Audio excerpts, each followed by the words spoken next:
UK was hard enough, but what came next really tested us as a family.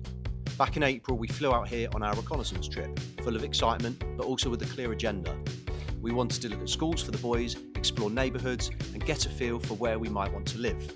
We spent the week visiting campuses, driving around different areas, and walking through malls and supermarkets to see what day-to-day life would be like. The boys were buzzing, Tony and I were hopeful, and by the end of it, we felt confident this was the right move. But soon after, everything changed.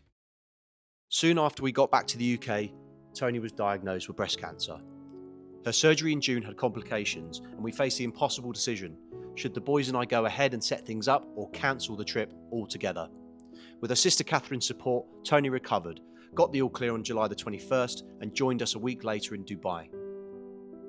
For me, it was a wave of joy, pride, and pure relief. Watching Toni walk towards us after the bravery it took to recover, get on the plane alone, and make it to the UAE felt like a victory bigger than any move or milestone. The taxi door opening, the boys racing to her, the hugs that seemed to last forever, it's a picture I'll never forget. After weeks of hospital beds, setbacks, and endless worry, she was finally here with us. In that moment, it felt like we could breathe.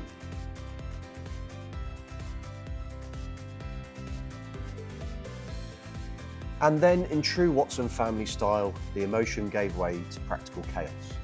We headed straight to Leaf Tower, admiring the building that was about to become our new home. Contracts were signed, keys were collected, and within minutes, the boys had turned it into an episode of location, location, location, sprinting from room to room, shouting and claiming bedrooms like it was a competitive sport. When we finally walked into the apartment together, Toni and I could only smile. It was fully furnished, ready to live in, and somehow already felt like home.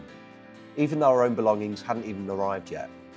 The boys' voices echoed throughout the empty rooms as they argued over who had the best views, and Winston wasn't even here yet to add to the madness.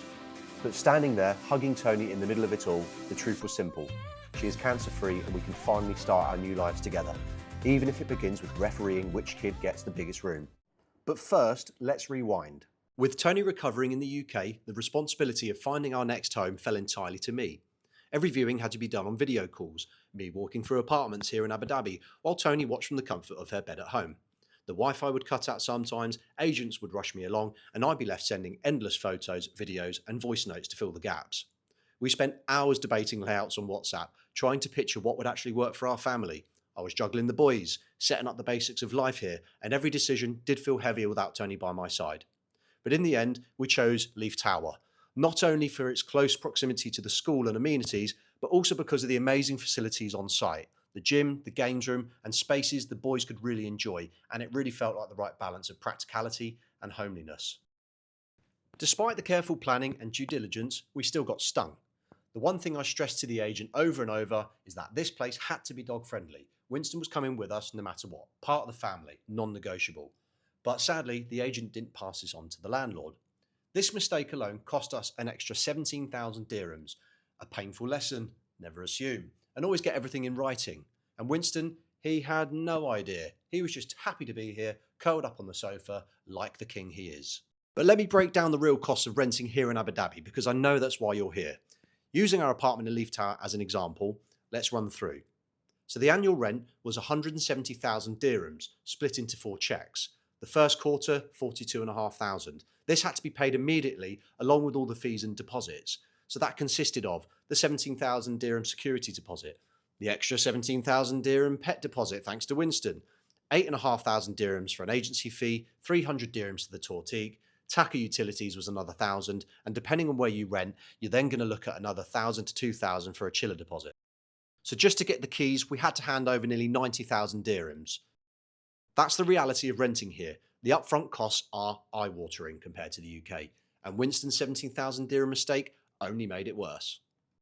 This journey has been an emotional rollercoaster, from Toni's cancer diagnosis and surgery, to leaving the UK, setting up life in Abu Dhabi, and even losing money on renting. There were moments when we thought it all might fall apart, but we got through it. Toni now has the all clear, and that's what really matters.